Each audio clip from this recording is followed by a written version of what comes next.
Gracias te damos, amado Salvador, por permitirnos una vez más amanecer, Señor, con este aliento de vida que tú nos das y por permitirnos también una vez más iniciar el día leyendo tu palabra.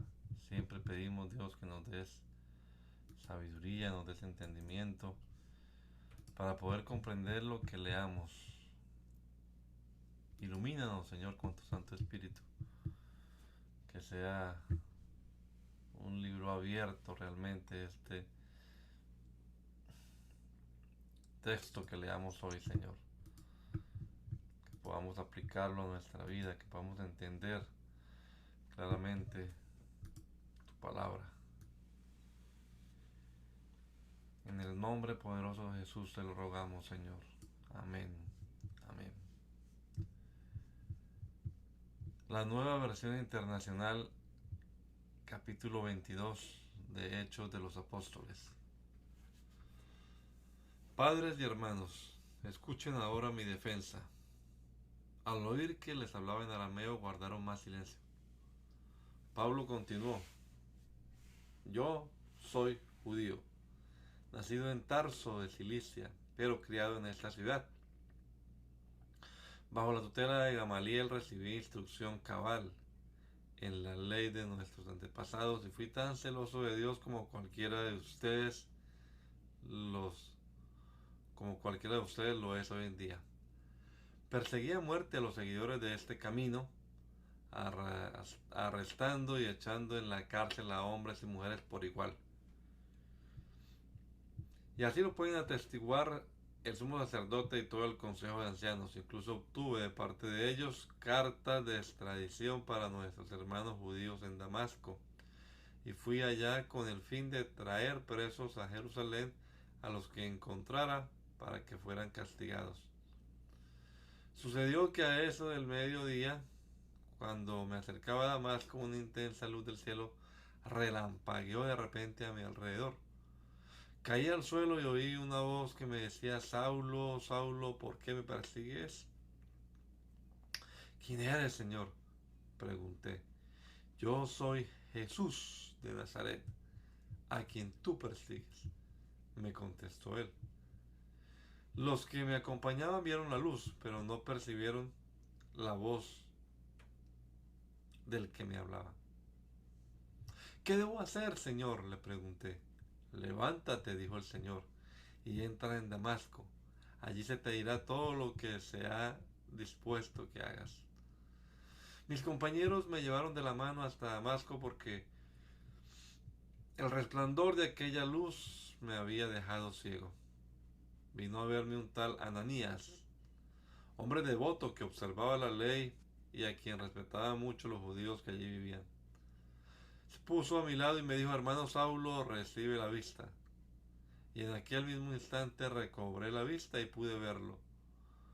Luego dijo: el Dios de nuestros antepasados te ha escogido para que conozcas su voluntad y para que veas al justo y oigas las palabras de su boca. Tú le serás testigo ante toda persona de lo que has visto y oído. Y ahora, ¿qué esperas? Levántate, bautízate y lávate de tus pecados invocando su nombre. Cuando volví a Jerusalén, mientras oraba en el templo, tuve una visión y vi al Señor que me hablaba.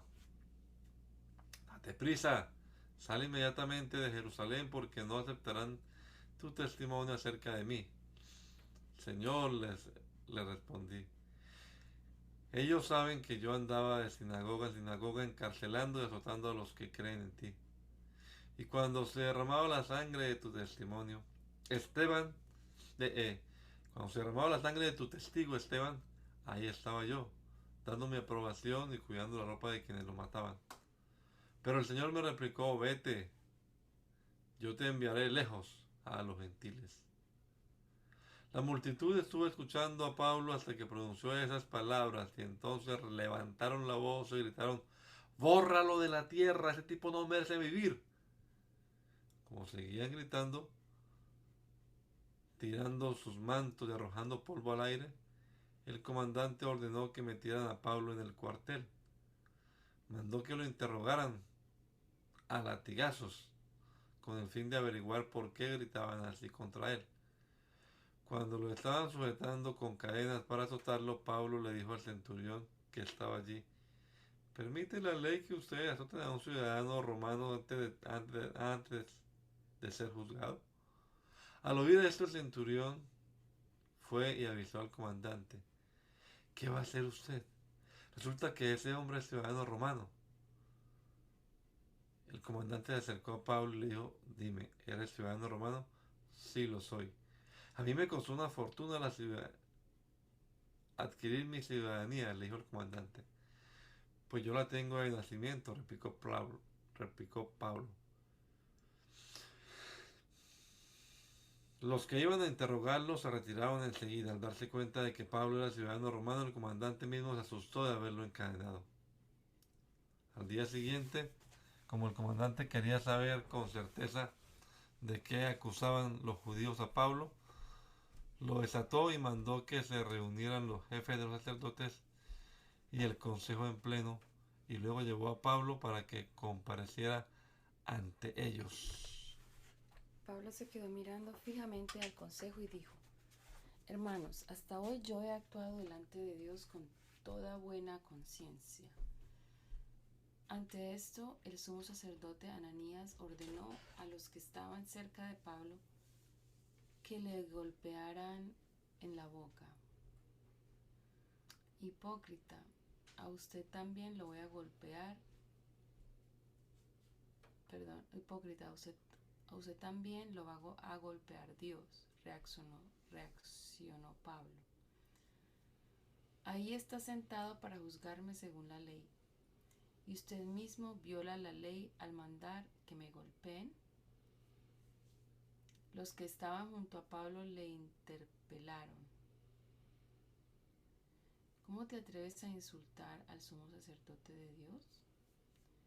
Hermanos, no me había dado cuenta de que es el sumo sacerdote, respondió Pablo. De hecho, está escrito: no hables mal del jefe de tu pueblo. Pablo, sabiendo que unos de ellos eran saduceos y los demás fariseos, exclamó en el consejo: hermanos, yo soy fariseo de pura cepa. Me están juzgando porque he puesto mi esperanza en la resurrección de los muertos. Apenas dijo esto, surgió un altercado entre los fariseos y los saduceos, y la asamblea quedó dividida. Los saduceos sostienen que no hay resurrección, ni ángeles, ni espíritus. Los fariseos, en cambio, reconocen todo esto. Se produjo un gran alboroto, y algunos de los maestros de la ley, que eran fariseos, se pusieron de pie y protestaron. No encontramos ningún delito en este hombre, dijeron. ¿Acaso no podría haberle hablado un espíritu o un ángel? Se tornó tan violento el altercado que el comandante tuvo miedo de que hicieran pedazos a Pablo. Así que ordenó a los soldados que bajaran para sacarlo de allí por la fuerza y llevárselo al cuartel. A la noche siguiente el Señor se apareció a Pablo y le dijo: ánimo, así como has dado testimonio de mí en Jerusalén, es necesario que lo des también en Roma. Muy de mañana los judíos tramaron una conspiración y juraron bajo maldición no comer ni beber hasta que lograran matar a Pablo. Más de 40 hombres estaban implicados en esta conspiración. Se presentaron ante los jefes de los sacerdotes y los ancianos y les dijeron: nosotros hemos jurado bajo maldición no comer nada hasta que logremos matar a Pablo.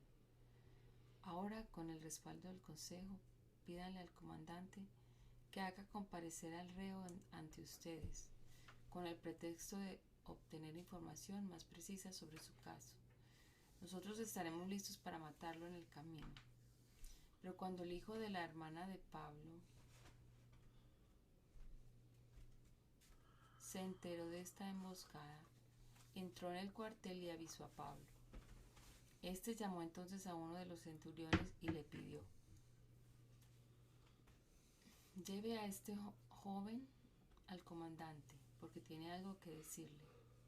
Así que el centurión lo llevó al comandante y le dijo: el preso Pablo me llamó y me pidió que le trajera a este joven, porque tiene algo que decirle. El comandante tomó de la mano al joven, lo llevó aparte y le preguntó: ¿qué quieres decirme? Los judíos se han puesto de acuerdo para pedirle a usted que mañana lleve a Pablo ante el consejo con el pretexto de obtener más información, de obtener información más precisa acerca de él. No se deje convencer, porque más de 40 de ellos lo esperan emboscados. Han jurado bajo maldición no comer ni beber hasta que hayan logrado matarlo. Ya están listos. Solo aguardan a que usted les conceda su petición. El comandante despidió al joven con esta advertencia: no le digas a nadie que me has informado de esto. Entonces el comandante llamó a 2 de sus centuriones y les ordenó: alisten un destacamento de 200 soldados de infantería, 70 de caballería y 200 lanceros para que vayan a Cesarea esta noche a las 9. Y preparen cabalgaduras para llevar a Pablo sano y salvo al gobernador Félix. Además, escribió una carta en estos términos: Claudio Lisias, a su excelencia el gobernador Félix, saludos. Los judíos prendieron a este hombre y estaban a punto de matarlo, pero yo llegué con mis soldados y lo rescaté, porque me había enterado de que es ciudadano romano. Yo quería saber de qué lo acusaban, así que lo llevé al consejo judío. Descubrí que lo acusaban de algunas cuestiones de su ley, pero no había contra él cargo alguno que mereciera la muerte o la cárcel. Cuando me informaron que se tramaba una conspiración contra este hombre, decidí enviarlo a usted enseguida. También les ordené a sus acusadores que expongan delante de usted los cargos que tengan contra él. Así que los soldados, según se les había ordenado, tomaron a Pablo y lo llevaron de noche hasta Antípatris. Al día siguiente dejaron que la caballería siguiera con él mientras ellos volvían al cuartel. Cuando la caballería llegó a Cesarea, le entregaron la carta al gobernador y le presentaron también a Pablo. Félix leyó la carta y preguntó de qué provincia era. Al enterarse de que Pablo era de Cilicia, le dijo: te daré audiencia cuando lleguen tus acusadores, y ordenó que lo dejaran bajo custodia en el palacio de Herodes. 5 días después, el sumo sacerdote Ananías bajó a Cesarea con algunos de los ancianos y un abogado llamado Tértulo para presentar ante el gobernador las acusaciones contra Pablo. Cuando se hizo comparecer al acusado, Tértulo expuso su caso ante Félix. Excelentísimo Félix, bajo su mandato hemos disfrutado de un largo periodo de paz y gracias a la previsión suya se han llevado a cabo reformas en pro de esta nación. En todas partes y en toda ocasión reconocemos esto con profunda gratitud, pero a fin de no importunarlo más, le ruego que con la bondad que lo caracteriza nos escuche brevemente. Hemos descubierto que este hombre es una plaga que por todas partes anda provocando disturbios entre los judíos.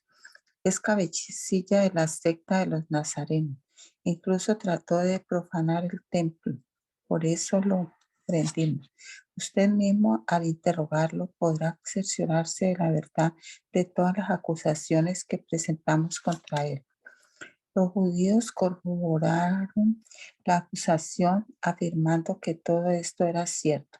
Cuando el gobernador, con un gesto, le concedió la palabra, Pablo respondió: sé que desde hace muchos años usted ha sido juez de esta nación, así que de buena gana presento mi defensa.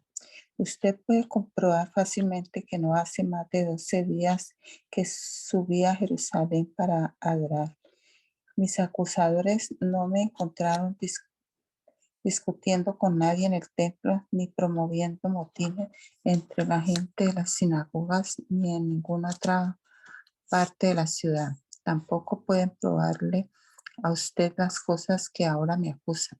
Sin embargo, esto sí confieso, que adoro al Dios de nuestros antepasados siguiendo este camino que mis acusadores llaman secta, pues estoy de acuerdo con todo lo que enseña la ley y creo lo que está escrito en los profetas. Tengo en Dios la misma esperanza que estos hombres profesan, de que habrá una resurrección de los justos y de los injustos. En todo esto procuro conservar siempre limpia mi conciencia delante de Dios y de los hombres. Después de una ausencia de varios años, volví a Jerusalén para traerle donativos a mi pueblo y presentar ofrendas. En esto estaba, habiéndome ya purificado, cuando me encontraron en el templo. No me acompañaba ninguna multitud ni estaba implicado en ningún disturbio. Los que me vieron eran algunos judíos de la provincia de Asia y son ellos los que deberían estar delante de usted para formular sus acusaciones si es que tienen algo contra mí. De otro modo, estos que están aquí deberían declarar qué delito hallaron en mí cuando comparecí ante el consejo, a no ser lo que exclamé en presencia de ellos. Es por la resurrección de los muertos, por lo que hoy me encuentro procesado delante de ustedes. Entonces Félix, que estaba bien informado del camino, suspendió la sesión. Cuando venga el comandante Lisias, decidiré su cargo, le dijo. Luego le ordenó al centurión que mantuviera custodiado a Pablo, pero que le diera cierta libertad y permitiera que sus amigos lo atendieran. Algunos días después llegó Félix con su esposa Drusila, que era judía. Mandó llamar a Pablo y lo escuchó hablar acerca de la fe en Cristo Jesús. Al disertar Pablo sobre la justicia, el dominio propio y el juicio venidero, Félix tuvo miedo y le dijo: basta por ahora, puedes retirarte. Cuando sea oportuno te mandaré llamar otra vez. Félix también esperaba que Pablo le ofreciera dinero, por eso mandaba llamarlo con frecuencia y conversaba con él. Transcurridos 2 años, Félix tuvo como sucesor a Porcio Festo, pero como Félix quería congraciarse con los judíos, le dejó preso a Pablo. 3 días después de llegar a la provincia, Festo subió de Cesarea a Jerusalén. Entonces los jefes de los sacerdotes y los dirigentes de los judíos presentaron sus acusaciones contra Pablo. Insistentemente le pidieron a Festo que les hiciera el favor de trasladar a Pablo a Jerusalén. Lo cierto es que ellos estaban preparando una emboscada para matarlo en el camino. Festo respondió: Pablo está preso en Cesarea y yo mismo partiré en breve para allá. Que vayan conmigo algunos de los dirigentes de ustedes y formulen allí sus acusaciones contra él, si es que ha hecho algo malo. Después de pasar entre los judíos unos 8 o 10 días, Festo bajó a Cesarea y al día siguiente convocó al tribunal y mandó que le trajeran a Pablo. Cuando éste se presentó, los judíos que habían bajado de Jerusalén lo rodearon, formulando contra él muchas acusaciones graves que no podían probar. Pablo se defendía: no he cometido ninguna falta, ni contra la ley de los judíos, ni contra el templo, ni contra el emperador. Pero Festo, queriendo congraciarse con los judíos, le preguntó: ¿estás dispuesto a subir a Jerusalén para ser juzgado allí ante mí? Pablo contestó: ya estoy ante el tribunal del emperador, que es donde se me debe juzgar. No les he hecho ningún agravio a los judíos, como usted sabe muy bien. Ni soy culpable de haber hecho algo que merezca la muerte. No me niego a morir. Sí, soy culpable de haber hecho algo que merezca la muerte, no me niego a morir. Pero si son ciertas las acusaciones que esos judíos formulan contra mí, nadie tiene el derecho de entregarme a ellos para complacerlos. Apelo al emperador. Después de consultar con sus asesores, Festo declaró: has apelado al emperador irás. Pasados algunos días, el rey Agripa y Berenice llegaron a Cesarea para saludar a Festo. Como se entretuvieron allí varios días, Festo le presentó al rey el caso de Pablo. Hay aquí un hombre, le dijo, que Félix dejó preso. Cuando fui a Jerusalén, los jefes de los sacerdotes y los ancianos de los judíos presentaron acusaciones contra él y exigieron que se le condenara. Le respondí que no es costumbre de los romanos entregar a ninguna persona sin antes concederle al acusado un careo con sus acusadores y darle la oportunidad de defenderse de los cargos. Cuando acudieron a mí, no dilaté el caso, sino que convoqué al tribunal al día siguiente y mandé traer a este hombre. Al levantarse para hablar, sus acusadores no alegaron en su contra ninguno de los delitos que yo había supuesto. Más bien tenían contra él algunas cuestiones tocantes a su propia religión y sobre un tal Jesús, ya muerto, que Pablo sostiene que está vivo. Yo no sabía cómo investigar tales cuestiones, así que le pregunté si estaba dispuesto a ir a Jerusalén para ser juzgado allí con respecto a esos cargos. Pero como Pablo apeló para que se le reservara el fallo al emperador, ordené que quedara detenido hasta ser remitido a Roma. A mí también me gustaría oír a ese hombre, le dijo Agripa a Festo. Pues mañana mismo lo oirá usted, le contestó Festo. Al día siguiente, Agripa y Berenice se presentaron con gran pompa y entraron en la sala de la audiencia acompañados por oficiales de alto rango y por las personalidades más distinguidas de la ciudad. Festo mandó que le trajeran a Pablo y dijo: Rey Agripa y todos los presentes, aquí tienen a este hombre. Todo el pueblo judío me ha presentado una demanda contra él, tanto en Jerusalén como aquí en Cesarea, pidiendo a gritos su muerte.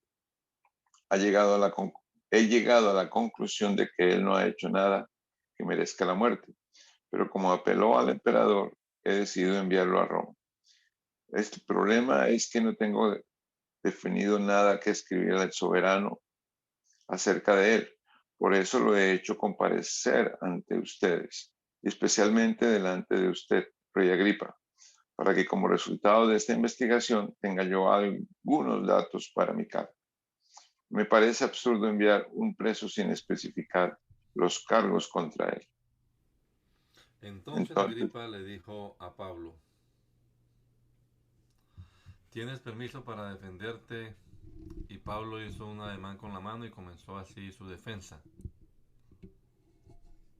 Rey Agripa, para mí es un privilegio presentarme hoy ante usted para defenderme de las acusaciones de los judíos, sobre todo porque usted está bien informado de todas las tradiciones y controversias de los judíos, por eso le ruego que me escuche con paciencia. Todos los judíos saben cómo he vivido desde que era niño, desde mi edad temprana entre mi gente y también en Jerusalén. Ellos me conocen desde hace mucho tiempo y pueden atestiguar, si quieren, que viví como fariseo, de acuerdo con la secta más estricta de nuestra religión. Y ahora me juzgan por la esperanza que tengo en la promesa que Dios hizo a nuestros antepasados. Esta es la promesa que nuestras 12 tribus esperan alcanzar rindiendo culto a Dios con diligencia día y noche. Es por esta esperanza, oh rey, por lo que me acusan los judíos. ¿Por qué les parece a ustedes cosa increíble que Dios resucite a los muertos? Pues bien, yo mismo estaba convencido de que debía hacer todo lo posible por combatir el nombre de Jesús. Esto es precisamente lo que hice en Jerusalén. Con la autoridad de los jefes de los sacerdotes metí en la cárcel a muchos de los santos. Y cuando los mataban, yo manifestaba mi aprobación. Muchas veces anduve de sinagoga en sinagoga castigándolos para obligarlos a blasfemar. Mi obsesión contra ellos me llevaba al extremo de perseguirlos incluso en ciudades del extranjero. En uno de esos viajes iba yo hacia Damasco con la autoridad y la comisión de los jefes de los sacerdotes. A eso del mediodía, oh rey, mientras iba por el camino vi una luz del cielo más refulgente que el sol, que con su resplandor nos envolvió a mí y a mis compañeros. Todos caímos al suelo y yo oí una voz que me decía en arameo: Saulo, Saulo, ¿por qué me persigues? ¿Qué sacas con darte cabezazos contra la pared? Entonces pregunté: ¿Quién eres, Señor? Yo soy Jesús, a quien tú persigues, me contestó el Señor. Ahora ponte en pie y escúchame. Me he aparecido a ti con el fin de designarte siervo y testigo de lo que has visto de mí y de lo que te voy a revelar. Te libraré de tu propio pueblo y de los gentiles. Te envío a estos para que les abra los ojos y se conviertan de las tinieblas a la luz y del poder de Satanás a Dios, a fin de que por la fe en mí reciban el perdón de los pecados y la herencia entre los santificados. Así que, Rey Agripa, no fui desobediente a esta visión celestial. Al contrario, comenzando con los que estaban en Damasco, siguiendo con los que estaban en Jerusalén y en toda Judea, y luego con los gentiles, a todos les prediqué que se arrepintieran y se convirtieran a Dios y que demostraran su arrepentimiento con sus buenas obras. Solo por eso los judíos me prendieron en el templo y trataron de matarme. Pero Dios me ha ayudado hasta hoy y así me mantengo firme, testificando a grandes y pequeños. No he hecho sino lo que los profetas y Moisés ya dijeron. No he dicho sino lo que los profetas y Moisés ya dijeron que sucedería, que el Cristo padecería y que siendo el primero en resucitar, proclamaría la luz a su propio pueblo y a los gentiles. Al llegar a este punto de su defensa, Festo interrumpió. ¿Estás loco, Pablo?, le gritó. El mucho estudio te ha hecho perder la cabeza. No estoy loco, excelentísimo Festo, contestó Pablo. Lo que digo es cierto y sensato. El rey está familiarizado con estas cosas y por eso hablo ante él con tanto atrevimiento. Estoy convencido de que nada de esto ignora, porque no sucedió en un rincón. Rey Agripa, ¿crees en los profetas? A mí me consta que sí. Un poco más y me convence de hacerme cristiano, le dijo Agripa. Sea por poco o por mucho, le replicó Pablo, le pido a Dios que no solo usted, sino también todos los que me están escuchando hoy lleguen a ser como yo, aunque sin estas cadenas. Se levantó el rey y también el gobernador, Berenice y los que estaban sentados con ellos. Al retirarse decían entre sí: este hombre no ha hecho nada que merezca la muerte ni la cárcel. Y Agripa le dijo a Festo: se podría poner en libertad a este hombre si no hubiera apelado al emperador. Cuando se decidió que navegáramos rumbo a Italia, entregaron a Pablo y a algunos otros presos a un centurión llamado Julio, que pertenecía al batallón imperial. Subimos a bordo de un barco con matrícula de Adramitio, que estaba a punto de zarpar hacia los puertos de la provincia de Asia, y nos hicimos a la mar. Nos acompañaba Aristarco, un macedonio de Tesalónica. Al día siguiente hicimos escala en Sidón, y Julio, con mucha amabilidad, le permitió a Pablo visitar a sus amigos para que lo atendieran. Desde Sidón zarpamos y navegamos al abrigo de Chipre, porque los vientos nos eran contrarios.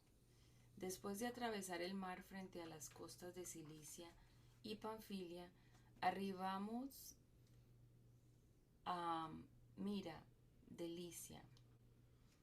Allí el centurión encontró un barco de Alejandría que iba para Italia y nos hizo subir a bordo. Durante muchos días la navegación fue lenta y a duras penas llegamos frente a Gnido.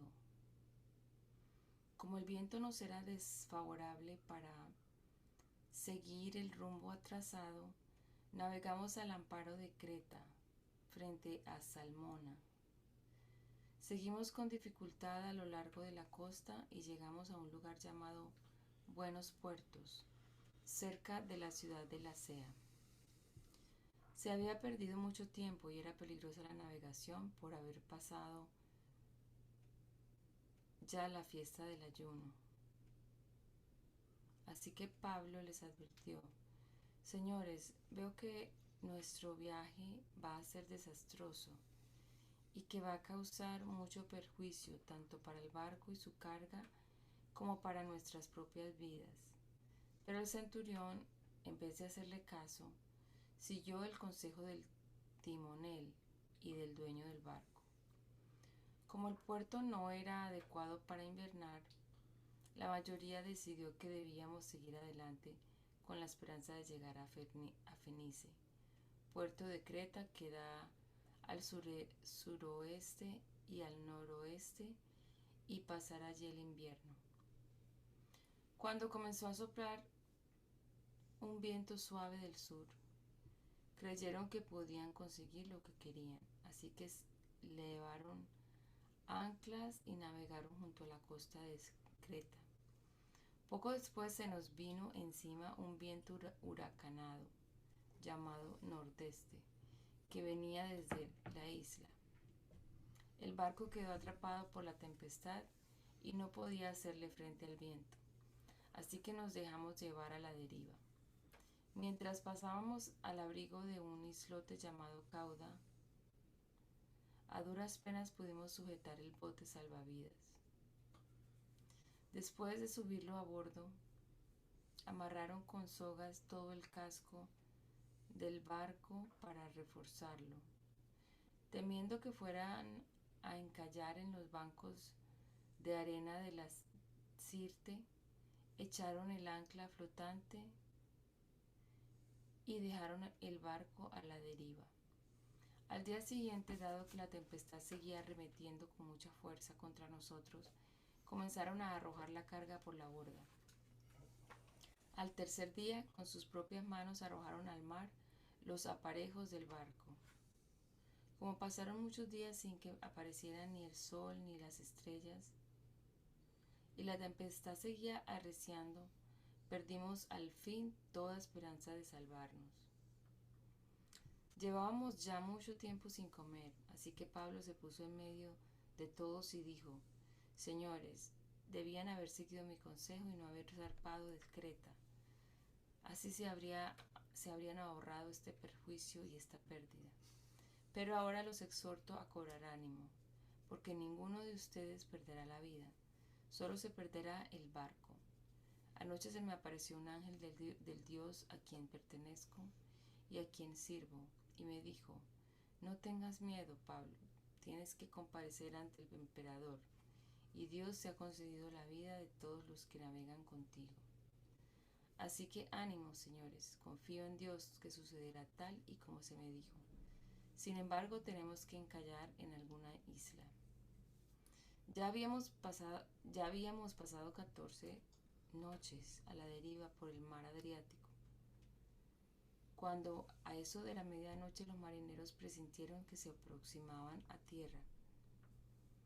Echaron la sonda y encontraron que el agua tenía unos 37 metros de profundidad. Más adelante volvieron a echar la sonda y encontraron que tenía cerca de 27 metros de profundidad. Temiendo que fuéramos a estrellarnos contra las rocas, echaron 4 anclas por la popa y se pusieron a rogar que amaneciera. En un intento por escapar del barco, los marineros comenzaron a bajar el bote salvavidas al mar, con el pretexto de que iban a echar algunas anclas desde la proa. Pero Pablo les advirtió al centurión y a los soldados: si esos no se quedan en el barco, no podrán salvarse ustedes.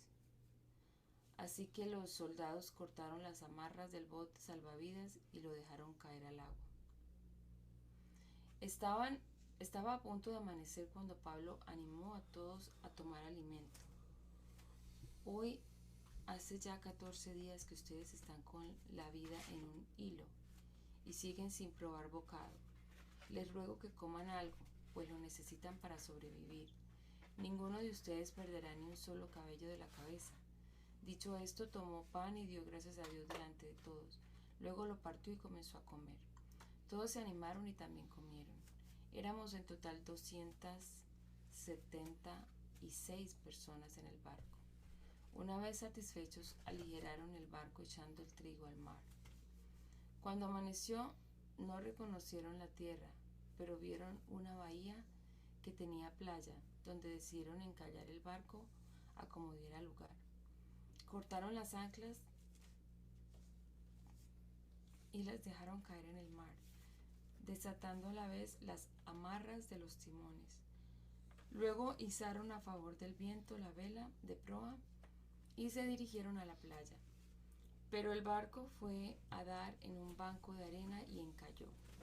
La proa se encajó en el fondo y quedó varada, mientras la popa se hacía pedazos al embate de las olas. Los soldados pensaron matar a los presos para que ninguno escapara a nado, pero el centurión quería salvarle la vida a Pablo y les impidió llevar a cabo el plan. Dio orden de que los que pudieran nadar saltaran primero por la borda para llegar a tierra y de que los demás salieran valiéndose de tablas o de restos del barco. De esta manera todos llegamos sanos y salvos a tierra. Una vez a salvo, nos enteramos de que la isla se llamaba Malta. Los isleños nos trataron con toda clase de atenciones. Encendieron una fogata y nos invitaron a acercarnos porque estaba lloviendo y hacía frío. Sucedió que Pablo recogió un montón de leña y la estaba echando al fuego cuando una víbora que huía del calor se le prendió en la mano. Al ver la serpiente colgada de la mano de Pablo, los isleños se pusieron a comentar entre sí: sin duda este hombre es un asesino, pues aunque se salvó del mar, la justicia divina no va a consentir que siga con vida. Pero Pablo sacudió la mano y la serpiente cayó en el fuego y él no sufrió ningún daño.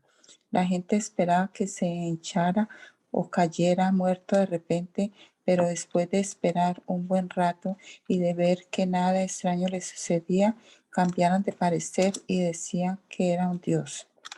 Cerca de allí había una finca que pertenecía a Publio, el funcionario principal de la isla. Este nos recibió en su casa con amabilidad y nos hospedó durante 3 días. El padre de Publio estaba en cama, enfermo con fiebre y disentería. Pablo entró a verlo y después de orar le impuso las manos y lo sanó. Como consecuencia de esto, los demás enfermos de las islas también acudían y eran sanados. Nos colmaron de muchas atenciones y nos proveyeron de todo lo necesario para el viaje. Al cabo de 3 meses en la isla, zarpamos en un barco que había invernado allí. Era una nave de Alejandría que tenía por insignia a los dioses Dioscuros. Hicimos escala en Siracusa, donde nos quedamos 3 días. Desde allí navegamos bordeando la costa y llegamos a Regio. Al día siguiente se levantó el viento del sur y al segundo día llegamos a Puteoli. Allí encontramos a algunos creyentes que nos invitaron a pasar una semana con ellos y por fin llegamos a Roma. Los hermanos de Roma, habiéndose enterado de nuestra situación, salieron hasta el foro de Apio y 3 tabernas a recibirnos. Al verlos, Pablo dio gracias a Dios y cobró ánimo. Cuando llegamos a Roma, a Pablo se le permitió tener su domicilio particular con un soldado que lo custodiara. 3 días más tarde, Pablo convocó a los dirigentes de los judíos. Cuando estuvieron reunidos, les dijo: a mí, hermanos, a pesar de no haber hecho nada contra mi pueblo ni contra las costumbres de nuestros antepasados, me arrestaron en Jerusalén y me entregaron a los romanos. Estos me interrogaron y quisieron soltarme por no ser yo culpable de ningún delito que mereciera la muerte. Cuando los judíos se opusieron, me vi obligado a apelar al emperador, pero no porque tuviera alguna acusación que presentar contra mi nación. Por este motivo he pedido verlos y hablar con ustedes. Precisamente por la esperanza de Israel estoy encadenado. Nosotros no hemos recibido ninguna carta de Judea que tenga que ver contigo. Le contestaron ellos, ni ha llegado ninguno de los hermanos de allá con malos informes o que haya hablado mal de ti. Pero queremos oír tu punto de vista porque lo único que sabemos es que en todas partes se habla en contra de esa secta. Señalaron un día para reunirse con Pablo y acudieron en mayor número a la casa donde estaba alojado. Desde la mañana hasta la tarde estuvo explicándoles y testificándoles acerca del reino de Dios y tratando de convencerlos respecto a Jesús, partiendo de la ley de Moisés y de los profetas. Unos se convencieron por lo que él decía, pero otros se negaron a creer. No pudieron ponerse de acuerdo entre sí y comenzaron a irse cuando Pablo añadió esta última declaración.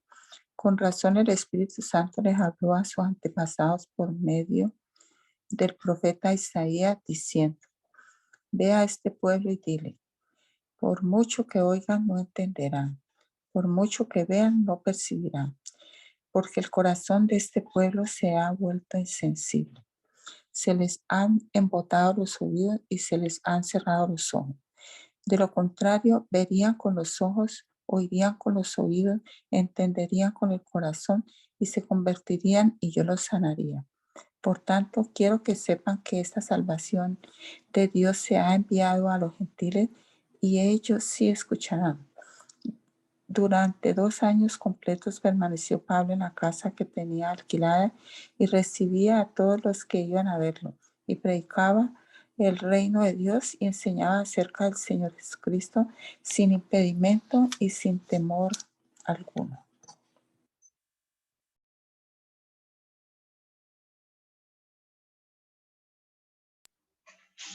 ¿Seguimos con Romanos? Sí, mi hermano, amén. Romanos. Pablo, siervo de Cristo Jesús, llamado a ser apóstol, apartado para anunciar el Evangelio de Dios, que por medio de sus profetas ya había prometido en las Sagradas Escrituras. Este Evangelio habla de su Hijo, que según la naturaleza humana era descendiente de David, pero que según el Espíritu de Santidad fue designado con poder Hijo de Dios por la resurrección. Él es Jesucristo nuestro Señor. Por medio de Él y en honor a su nombre recibimos el don apostólico para persuadir a todas las naciones que obedezcan a la fe. Entre ellas están incluidos también ustedes, a quienes Jesucristo ha llamado. Les escribo a todos ustedes, los amados de Dios que están en Roma, que han sido llamados a ser santos. Que Dios nuestro Padre y el Señor Jesucristo les concedan gracia y paz. En primer lugar, por medio de Jesucristo doy gracias a mi Dios por todos ustedes, pues en el mundo entero se habla bien de su fe. Dios, a quien sirvo de corazón, predicando el Evangelio de su Hijo, me es testigo de que los recuerdo a ustedes sin cesar. Siempre pido en mis oraciones que, si es la voluntad de Dios, por fin se me abra ahora el camino para ir a visitarlos. Tengo muchos deseos de verlos para impartirles algún don espiritual que los fortalezca. Mejor dicho, para que unos a otros nos animemos con la fe que compartimos. Quiero que sepan, hermanos, que aunque hasta ahora no he podido visitarlos, muchas veces me he propuesto hacerlo para recoger algún fruto entre ustedes, tal como lo he recogido entre las otras naciones. Estoy en deuda con todos, sean cultos o incultos, instruidos o ignorantes. De allí mi gran anhelo de predicarles el Evangelio también a ustedes que están en Roma. A la verdad, no me avergüenzo del Evangelio, pues es poder de Dios para la salvación de todos los que creen, de los judíos primeramente, pero también de los gentiles. De hecho, en el Evangelio se revela la justicia que proviene de Dios, la cual es por fe de principio a fin. Tal como está escrito, el justo vivirá por la fe. Ciertamente la ira de Dios viene rebelándose desde el cielo contra toda impiedad e injusticia de los seres humanos, que con su maldad obstruyen la verdad. Me explico. Lo que se puede conocer acerca de Dios es evidente para ellos, pues Él mismo se lo ha revelado. Porque desde la creación del mundo, las cualidades invisibles de Dios, es decir, su eterno poder y su naturaleza divina, se perciben claramente a través de lo que Él creó, de modo que nadie tiene excusa. A pesar de haber conocido a Dios, no lo glorificaron como a Dios ni le dieron gracias, sino que se extraviaron en sus inútiles razonamientos y se les oscureció su insensato corazón.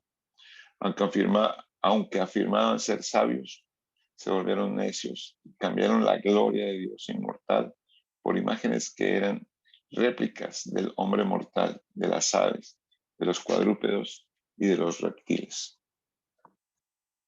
Por eso Dios los entregó a los malos deseos de sus corazones, que conducen a la impureza sexual, de modo que degradaron sus cuerpos los unos con los otros.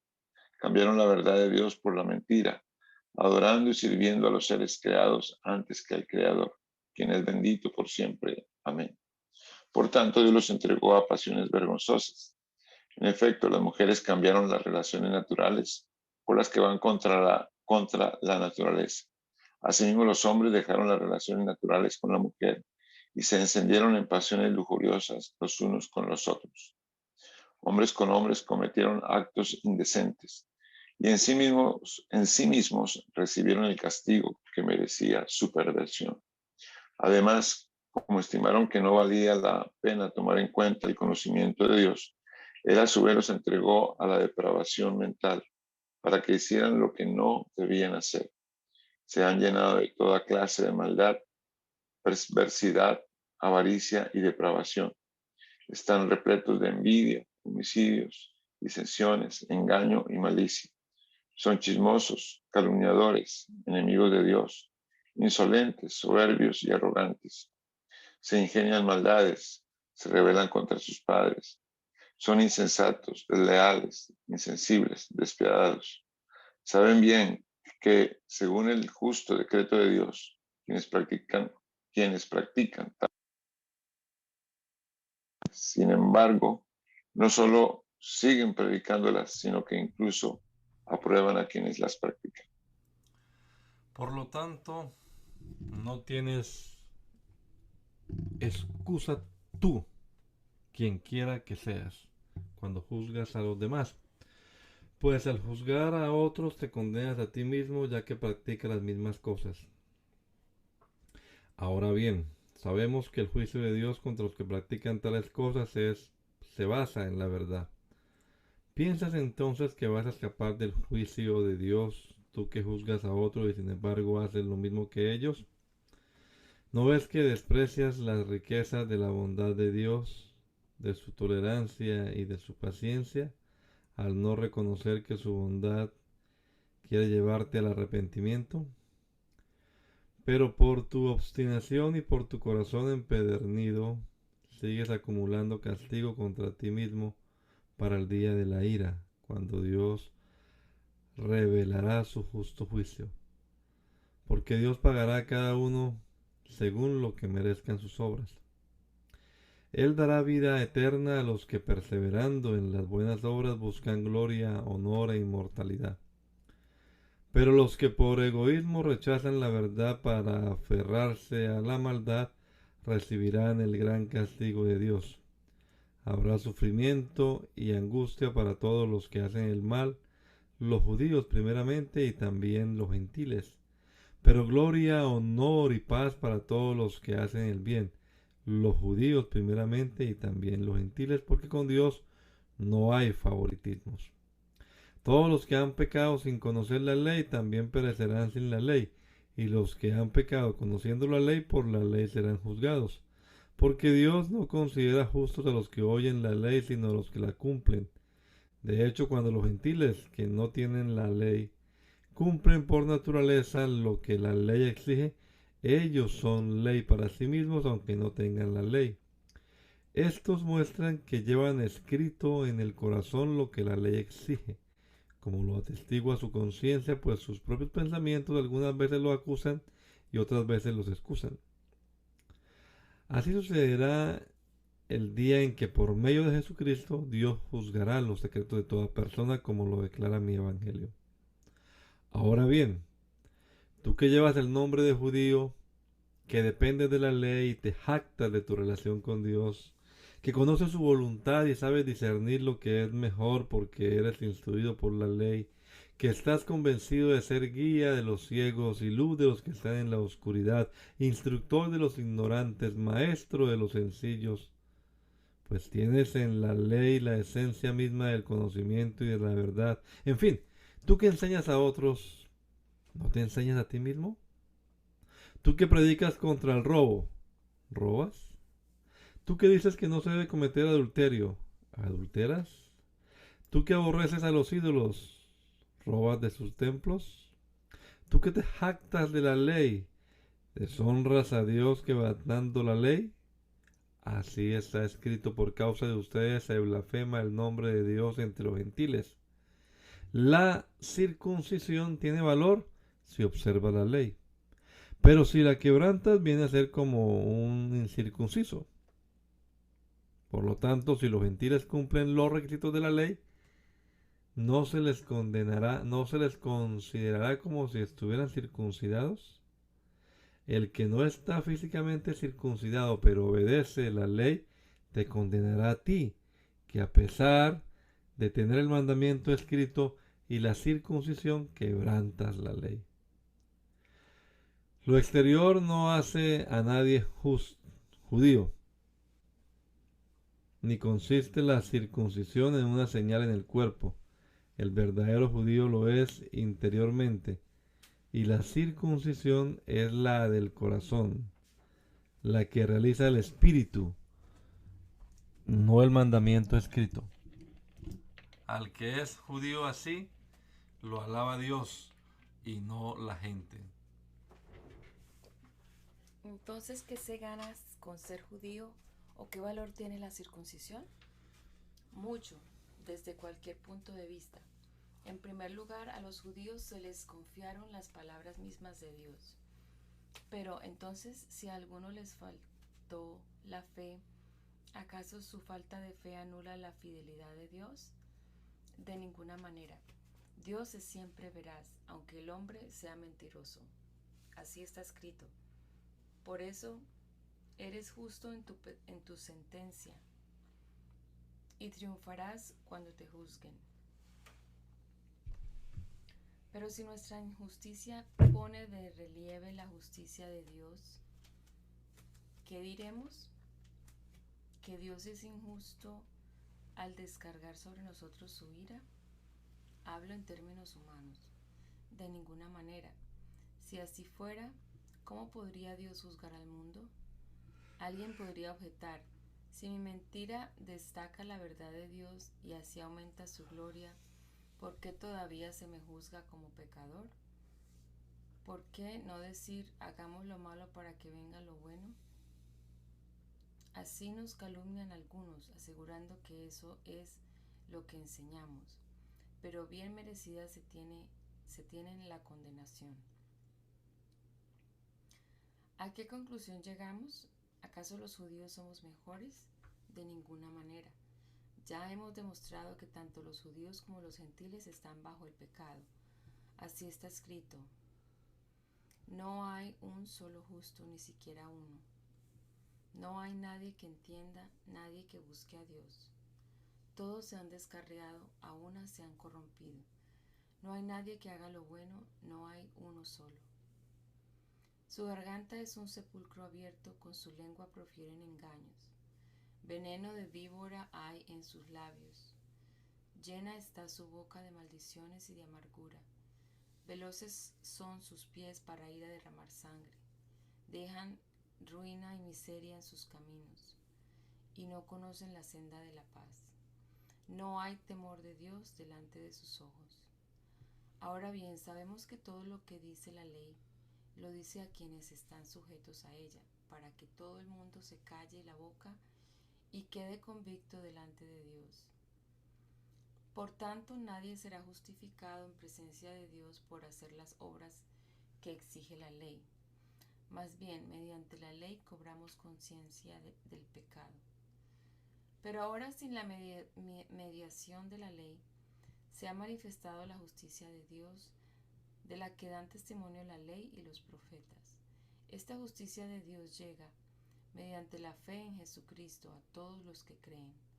De hecho, no hay distinción, pues todos han pecado y están privados de la gloria de Dios, pero por su gracia son justificados gratuitamente mediante la redención que Cristo Jesús efectuó.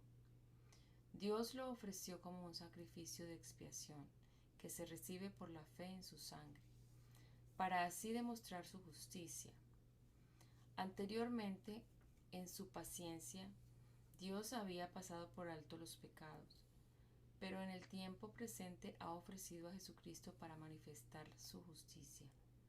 De este modo Dios es justo y a la vez el que justifica a los que tienen fe en Jesús.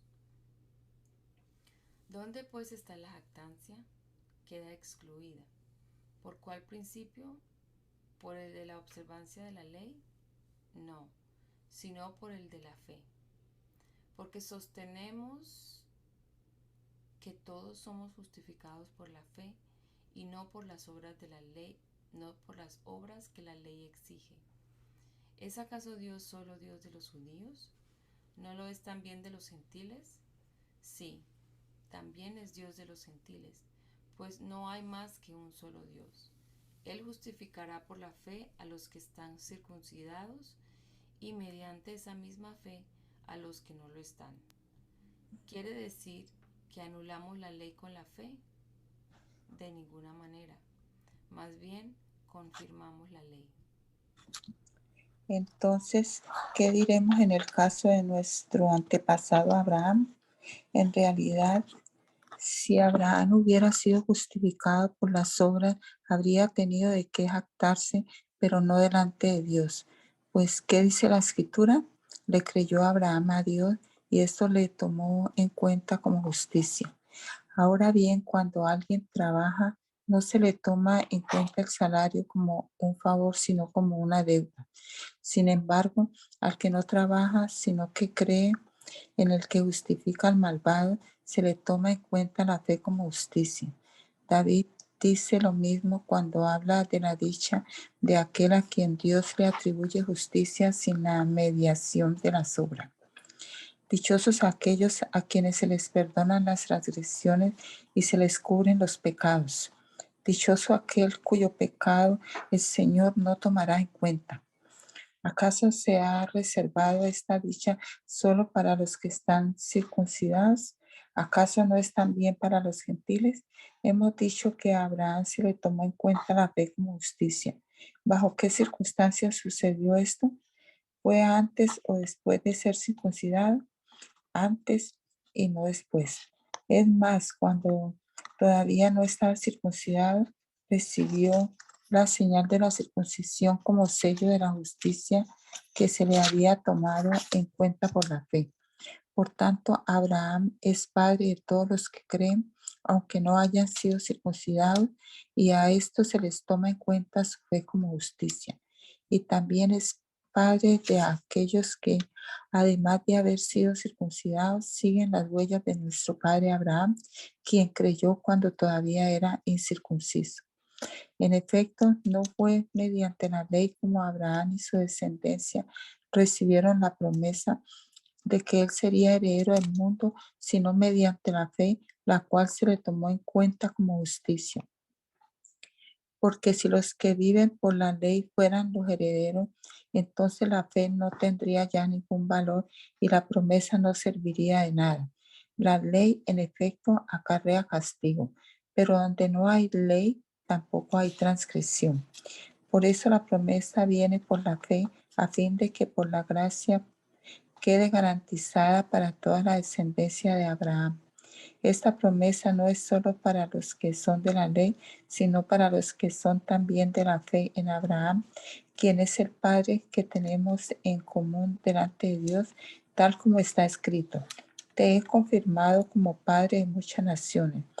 Así que Abraham creyó en el Dios que da vida a los muertos y que llama las cosas que no son como si ya existieran. Contra toda esperanza, Abraham creyó y esperó, y de este modo llegó a ser padre de muchas naciones, tal como se le había dicho. Así de numerosa será tu descendencia. Su fe no flaqueó, aunque reconocía que su cuerpo estaba como muerto, pues ya tenía unos 100 años y que también estaba muerta la matriz de Sara. Ante la promesa de Dios no vaciló como una incrédula, sino que se reafirmó en su fe y dio gloria a Dios, plenamente convencido de que Dios tenía poder para cumplir lo que había prometido. Por eso se le tomó en cuenta su fe como justicia. Y esto de que se le tomó en cuenta no se escribió solo para Abraham, sino también para nosotros. Dios tomará en cuenta nuestra fe como justicia, pues creemos en aquel que levantó de entre los muertos a Jesús nuestro Señor. Él fue entregado a la muerte por nuestros pecados y resucitó para nuestra justicia. En consecuencia, ya que hemos sido justificados mediante la fe, tenemos paz con Dios por medio de nuestro Señor Jesucristo. También por medio de Él y mediante la fe, tenemos acceso a esta gracia en la cual nos mantenemos firmes. Así que nos regocijamos en la esperanza de alcanzar la gloria de Dios. Y no solo en esto, sino también en nuestros sufrimientos, porque sabemos que el sufrimiento produce perseverancia. La perseverancia, entereza de carácter. La entereza de carácter, esperanza. Y esta esperanza no nos defrauda, porque Dios ha derramado su amor en nuestro corazón por el Espíritu Santo que nos ha dado. A la verdad, como éramos incapaces de salvarnos, en el tiempo señalado Cristo murió por los malvados. Difícilmente habrá quien muera por un justo, aunque tal vez haya quien se atreva a morir por una persona buena. Pero Dios demuestra su amor por nosotros en esto, en que cuando todavía éramos pecadores, Cristo murió por nosotros. Y ahora que hemos sido justificados por su sangre, con cuánta más razón, por medio de él, seremos salvados del castigo de Dios. Porque si, cuando éramos enemigos de Dios, fuimos reconciliados con él mediante la muerte de su Hijo, con cuánta más razón, habiendo sido reconciliados, seremos salvados por su vida. Y no solo esto, sino que también nos regocijamos en Dios por nuestro Señor Jesucristo, pues gracias a Él ya hemos recibido la reconciliación. Por medio de un solo hombre el pecado entró en el mundo, y por medio del pecado entró la muerte. Fue así como la muerte pasó a toda la humanidad, porque todos pecaron. Antes de promulgarse la ley, ya existía el pecado en el mundo. Es cierto que el pecado no se toma en cuenta cuando no hay ley. Sin embargo, desde Adán hasta Moisés, la muerte reinó, incluso sobre los que no pecaron, quebrantando un mandato, como lo hizo Adán, quien es figura de aquel que había de venir. Pero la transgresión de Adán no puede compararse con la gracia de Dios, pues si por la transgresión de un solo hombre murieron todos, ¿cuánto más el don que vino por la gracia de un solo hombre, Jesucristo, abundó para todos? Tampoco se puede comparar la dádiva de Dios con las consecuencias del pecado de Adán. El juicio que lleva a la condenación fue resultado de un solo pecado, pero la dádiva que lleva a la justificación tiene que ver con una multitud de transgresiones. Pues si por la transgresión de un solo hombre reinó la muerte, con mayor razón los que reciben en abundancia la gracia y el don de la justicia reinarán en vida por medio de un solo hombre, Jesucristo. Por tanto, así como una sola transgresión causó la condenación de todos, también un solo acto de justicia produjo la justificación que da vida a todos. Porque así como por la desobediencia de uno solo muchos fueron constituidos pecadores, también por la obediencia de uno solo muchos serán constituidos justos. En lo que atañe a la ley, esta intervino para que aumentara la transgresión, pero allí donde abundó el pecado, sobreabundó la gracia, a fin de que, así como reinó el pecado en la muerte, reine también la gracia que nos trae justificación y vida eterna por medio de Jesucristo, nuestro Señor. Te damos gracias, amado Salvador, por este rato que hemos podido pasar acá leyendo tu palabra en esta hora, Señor, y confiamos que tu Espíritu Santo la implante en nuestro corazón, Señor, y nos ilumine ahora que estamos leyendo estas doctrinas fundamentales para nuestra salvación, Señor, que las podamos comprender y nos deleitemos en ellas, Señor, nos gocemos en tu verdad. Y también seamos capaces, Señor, con sencillez de explicárselas a nuestros hijos, a las nuevas generaciones, a los amigos, a quienes podamos, Señor, a quienes tú nos pongas en contacto en este día. Guíanos, Padre amado, para hacer tu voluntad y agradarte en todo. Te lo rogamos en el nombre poderoso de Jesús. Amén